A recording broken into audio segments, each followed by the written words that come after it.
Let's see if this works this time. We're going to focus today on using supporting evidence to support our claims. It's redundant. We've been working all year on using text evidence and quotes in order to support a claim that you're trying to make. And remember, even in the beginning of the year when we were doing Esperanza Rising, and we were thinking, okay, well, I see these two characters and they responded to the same incident very differently. And you argued why they reacted differently. And you had to go through the book and use that evidence in order to support your claim. Now, we're just building off of the same skills as we have been all year. So we're going to first talk about what's on the agenda, looking at the deliverable, and I'm going to explain the deliverable. So make sure you're watching this video carefully so you understand what you're going to do. First, I'm going to present so you can see my screen.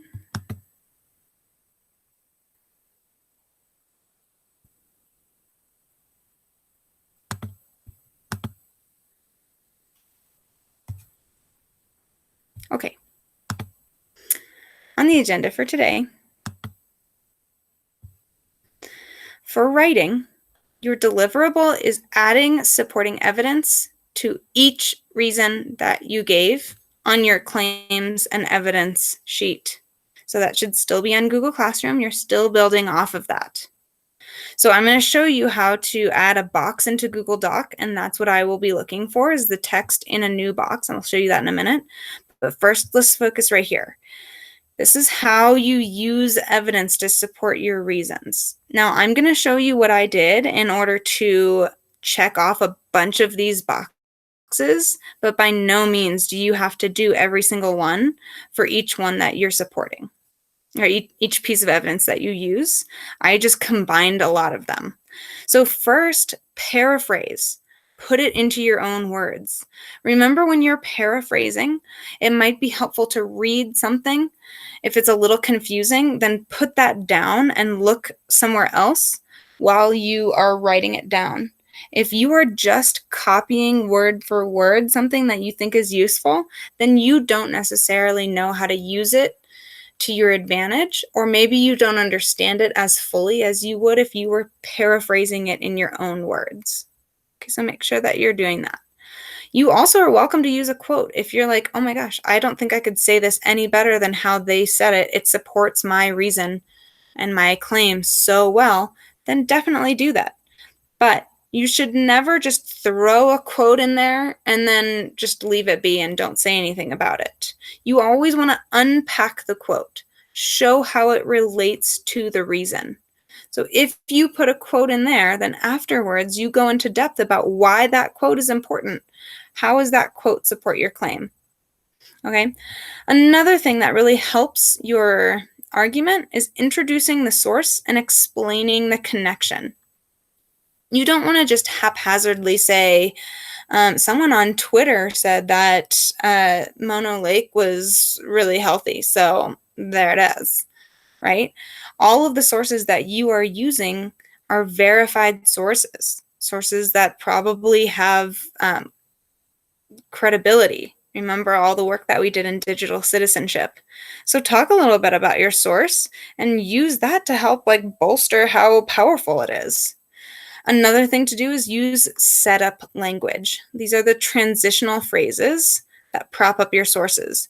This is stuff like, according to the Los Angeles Times, or as written on the National Park Service website, blah, blah, blah, or whatever. So that transitional phrase is just that little bit in the beginning that says, as said by the director of Joshua Tree National Park, or whatever it is, so that it sounds like a good transition. Okay, here's a big one. Do not blaze over this. Analyze and explain your evidence. Again, just like unpacking your quote. Don't just throw things in there and then leave your reader to be confused about why you put that in there. You want to show that you can go on a deeper level and make that connection. Tell them why the piece of evidence that you just put really, really works to your favor.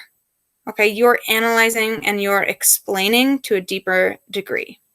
And then also, you want to show your reader the strengths and weaknesses of your evidence. If you are doing this, if you are saying, hey, I understand that there's weakness within this article or there's weakness within this statement, but I still believe that it supports this particular idea that I have, that's stronger than just ignoring it, right? You don't want to just ignore some thing. You want to say, hey, I acknowledge, but despite that, I still have so much more evidence that helps me believe that I'm right and that I can prove it right here. Then that makes a really strong argument. Okay, let's look at what I did. This is the article that we unpacked, and I'm just going to give you a quick reminder in case you don't remember what this one was about. 2015, when there was a drought throughout California, if it ever loads, and they were saying that because of the drought, there was not very much snowpack melting, and because there was water, remember, a fourth of the water is being diverted from the Mono Lake tributaries to LA. Even with that much water being diverted, the lake level kept dropping, and it was threatening to expose the land bridge so the coyotes would be able to cross over to the island and decimate the gull colony and all the migratory birds. So this was saying, like, hey, this is a big deal. What's going to happen if we keep diverting water and the lake level drops? Because there's not enough water going in as there is being evaporated from the top. So the thing that I found really important was this one paragraph, and I'm just focusing on this paragraph. The whole article is full of really great stuff, but it says, unless the region gets a significant amount of rain by the next official water level reading in April, Mono may fall to 6,377 feet in elevation, triggering a halt to any diversions. The California State Water Resources Control Board established the limit in 1994 to resolve a dispute between environmentalists and the city 350 miles south. That's Los Angeles. So I'm thinking here, this almost sounds like they're really nervous. Maybe these people, the person who wrote this article, is thinking that Mono Lake is not healthy because it's getting really close to this level.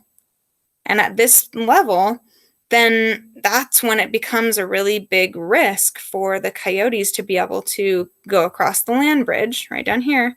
Of particular concern is further exposure of a land bridge that coyotes could cross, right? But it's also saying that, hey, in 1994, there was a dispute and a rule was established that if the elevation fell to this particular level, which it's getting very close to here in 2015, that there would be a complete halt in any diversions of water to Mono Lake. I'm going to use that to my advantage. I'm going to talk about this particular thing. So if I go back to my claims and evidence, I'm looking right here. In my claim, the Mono Lake ecosystem is healthy. My evidence is that there are systems in place to protect the lake from dropping too low by way of halting all diversions to LA. And here is what I'm looking for.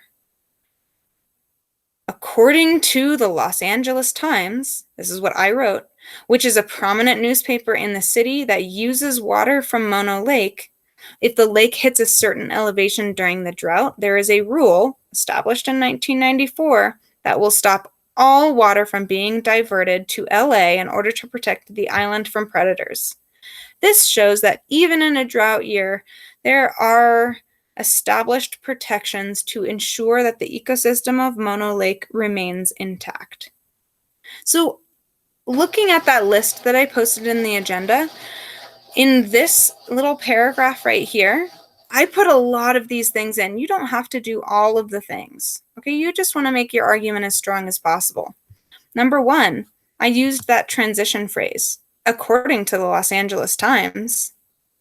Okay, so remember that's that setup language or the transitional phrase.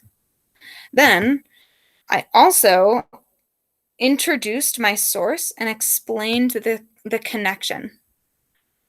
The Los Angeles Times, which is a prominent newspaper in the city that uses water from Mono Lake. Ooh, I'm telling my reader that the Los Angeles Times, the place that I got this information from, is relevant. It's important and it's verified. It's a prominent newspaper. It's not just somebody's Twitter account or some random thing posted on Reddit or whatever. Okay.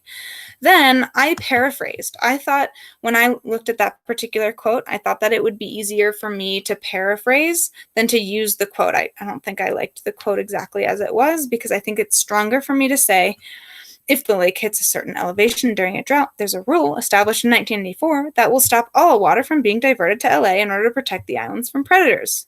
Okay, so I used my paraphrasing skills to put it into my own words, but I was not done. I analyzed and I explained the evidence. This shows, okay, right here, I'm going into more detail in order to connect what I just said, what I just paraphrased, to my greater claim. The Mono Lake ecosystem is healthy. This shows that even in a drought year, there are established protections to ensure the ecosystem of Mono Lake remains intact. Okay. The last thing I'm going to do is show you how to create this box in yours. Okay, did it down here as well. I'm going to 2-finger click. I don't know if you can see me right now or not. Take 2 fingers, click at the same time. Gives you this list. Insert row below. And I have my row. Okay, do the same thing here. Oh, I have all this lovely evidence. Or maybe you have it, even if you have text in here, I have all this lovely evidence. It's so nice. I'm going to insert row below. And now I have a new box. This is what I will be looking for your deliverable. I will be looking to see if you have a box underneath the one that says evidence, that you did a 2-finger click, that then you used a quote or you paraphrased from your sources, and you talked about how it supports your evidence. Okay, make sure you're looking at the agenda for this list. Refer to the list, and if you have questions, if your computer does not do the 2-finger click, or you can't figure out how to access all of your articles or whatever it is, let me know. Notice that on the agenda I also said spend an hour and a half on this. So this is one of your opportunities. You don't have a lot to do today. It's just reading, writing, and math. And it's Tuesday, so we don't have any enrichments. But I really want you guys getting invested in this, focusing, and thinking really deeply about how you can use evidence to your advantage. Okay? Super-duper-duper.